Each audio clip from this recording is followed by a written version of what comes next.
What's going on, everybody? This is Jack with the Trading Tribe.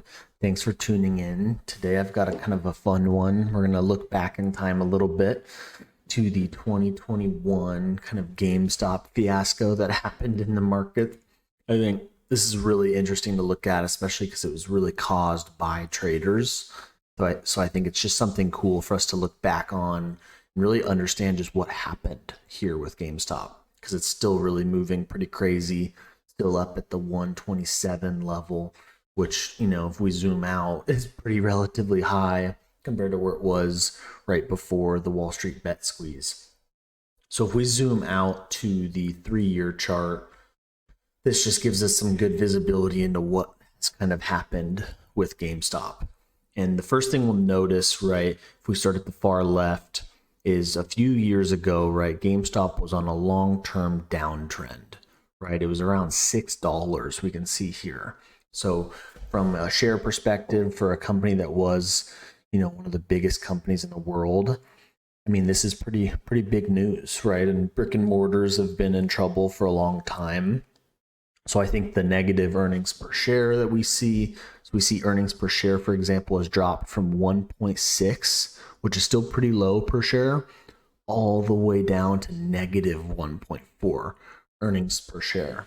And that's just more of a fundamental indicator of the company's, fundamentals out there, but that's not good, right? If your company's not earning anything, let alone it's negative, just there's not really a return on investment there because of this brick and mortar to web kind of shift that's been happening. So long story short, right, GameStop was on a downtrend and a lot of big banks were shorting GameStop. And this is really where the whole kind of issue arose. It became the most shorted stock in the stock market. And there's a list for this that was found by a big forum out there called Wall Street Bets, which is on Reddit. It's kind of a subreddit on Reddit, but it's just a group of kind of beginner traders, mostly it seems like, that are not knowing what they're doing. And they are basically pumping stocks in their chat. So it's not new to us traders. It's just a normal pump and dump, really, but it's a big name stock. So it's obviously been super interesting to see the price action. There's been a few opportunities to make really good money, but basically that's what happened, right? If we think about a short, right, let's just pretend right about at this 20 level, some of those banks started getting out, right? In order to get out of a short position, whether it's a future or a stock, you have to buy back in, which was the first problem. So if we think about it, some banks didn't even have stop losses and went close to bankrupt, which I'm sure most of you guys heard about too. But if we just think about a normal short position, right? We are selling something before we have it because that's how you have to short. And you buy back in to cover or to exit that short position. So if we think about some of these really big banks, let's just pretend a bank was short at $25 and at $50 they wanted to cover and get out, right? That's still a massive loss of 100%, keep in mind. But let's just pretend this bank had no risk and they want to get out so that they don't have to owe the broker, right? If it gets to 50, that bank, in order to get out, let's just say they have 1 million shares, they have to buy 1 million shares. And that caused even more of a problem, right? Because when a bank gets squeezed out, pushes the price even higher.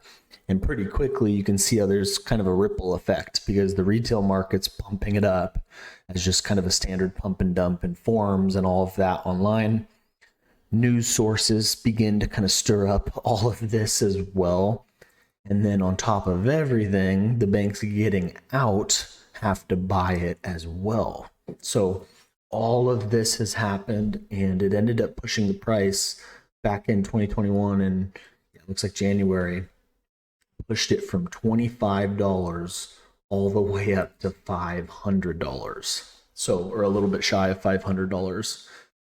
And, this is dangerous because anywhere you buy going up, it gets more and more dangerous. So the weird thing about this was it got a lot of publicity. So a lot of family and friends were texting me, And this is something you can get really hurt on. It's almost like buying some of those, very small coins in the cryptocurrency market that have just gone on a tear. It's really hard to tell when it's going to turn around, right? And it will turn around, right? If we notice, GameStop pulled all the way back almost to that breakout level for almost a good buy opportunity for some traders out there. This was too risky for me, so I actually stayed out. But just something super interesting to note, right? It went all the way to 500, turned around, and then pushed again, right? So this still had momentum, kind of showing how big this form and this blow up was. They were able to push it back up to about 350. And this was almost the first good trading opportunity. First red day was also a good one for GameStop because it obviously had a massive slam. But when it pushed up again, right, to those close to resistance levels, that was a pretty good kind of entry point when it did start to flip over. And then obviously that second push into 350 was probably my favorite because that level had already been confirmed. And sure enough, right, tapped that level, flipped on over to that support level. So I'm not saying there hasn't been good trading opportunities for GameStop. I have not touched it though. And I think that's a really important lesson for new traders out there. I think a lot of people think we're always attacking whatever the news is saying. We're not, right? A lot of traders avoided this because anywhere you got in, the risk was extremely high because typically we have a lot of these out there called pump and dumps, and they're more common in like the penny stock stage, but basically a lot of companies do this, right? We just don't usually get this much hype around it. So I think it's really important to note that a lot of traders actually stayed out of this. And a lot of you out there might be surprised by that, but I did as well. And it's just important to remember that, right? We want to be focused and attack things with a plan. So when something like this happens, it's not always a good way to make money because of the risks involved.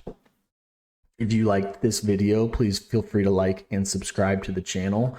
And thank you guys for tuning in.